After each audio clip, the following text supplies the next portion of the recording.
In this tutorial, we will explore discussions in D2L. You can access the discussion forum by clicking on the discussions link from the communication drop-down menu of your course navigation bar. Let's do that now. Okay, we're now in the discussion forum. On D2L, discussions are completed in an asynchronous manner, meaning that discussion participants do not have to be logged on and present in the discussion at the same time to participate. In other words, this discussion is not real time. In the sample discussion forum, you can see we have 3 topics: introductory discussion, questions discussion, and sample netiquette discussion. To access a specific topic, simply click on the topic name. Let's click on the questions discussion topic. When you have entered a discussion topic in D2L, you can compose new discussion posts and reply to your peers within the discussion. You can see the discussion question or prompt directly below the discussion title. This discussion prompt reads, "Do you have questions about D2L or online courses? Post your question here and a member of our online learning team will respond." If you want to respond to this discussion, click on the Compose button located at the top left-hand side of the page. A new window will appear for you to compose a message in. Write the title of your post in the subject field of the message. Then write your message in the text box below.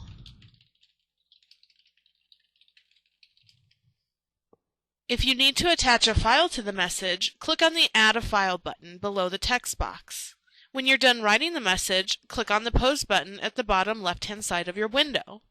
If for some reason you don't see a Post button, try expanding the window by clicking on the square icon located at the top right-hand side of the window.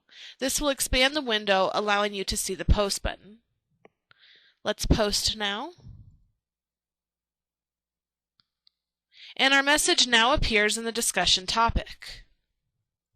The message we just posted is already marked as read because we're the ones that posted the message, whereas some of the other messages are in darker blue because they are unread. Once we click on a message and read it, it will be marked as read and appear in lighter blue in the discussion topic. To read another person's post, click directly on the subject message title. Their message will appear in a new window. If we want to reply to this discussion posting, we can click the Reply button at the top of the post. And then we'll write our reply in the message box below.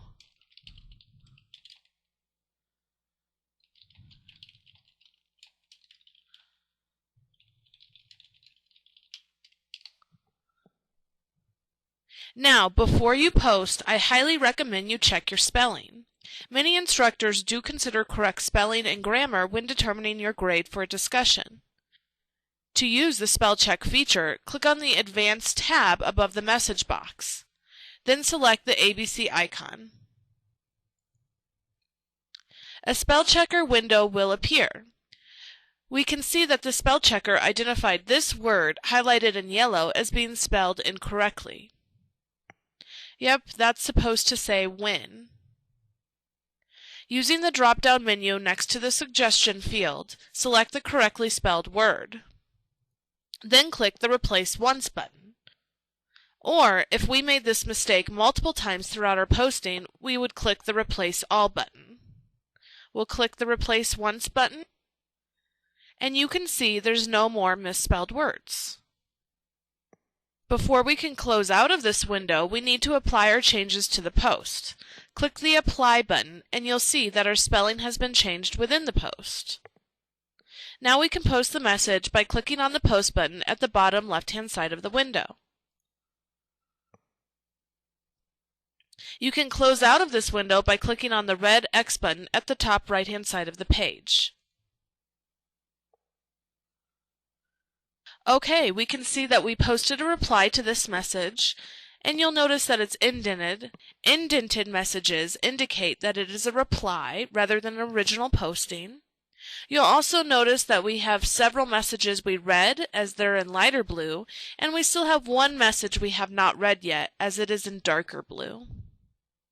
The Authored By column to the right shows us who wrote the messages, and the Date column shows us what day and time those messages were written. To return to our main discussion page, click on the Discussions List link at the top left-hand side of the page. And we're back to our sample discussion forum. This concludes the discussion tutorial. Remember that you should compose complete and thoughtful postings in the discussion area while using appropriate netiquette.